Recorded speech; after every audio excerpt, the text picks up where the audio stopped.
भरपूर दिवसांनी मी गावाकडे आलो. तर गावाकडे आल्यावर शेतात गेल्याच्या नंतर म्हणलं एक व्लॉग तरी बनवावा. बघा आता की झाडे वगैरे किती छान वगैरे वाटतात. ऊन पडलेलं आहे.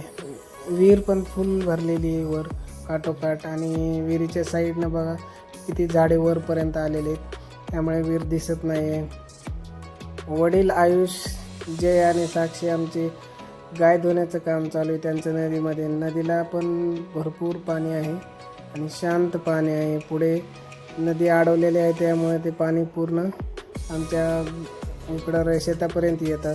आणि चंदनाचं झाड पण होतं आमच्या शेतात. तर बघा चंदनाचं झाड, प्युअर चंदन आहे हा.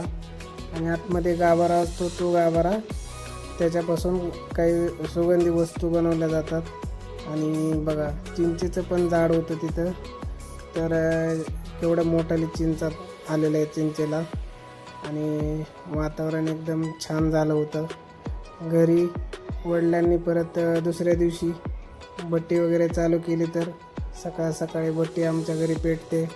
त्यानंतर ओटा वगैरे साफ करण्याचं काम केलं जातं. व हे छोटे छोटे लाकडं कापून चुलीला भाकरी करण्यासाठी कापणीचा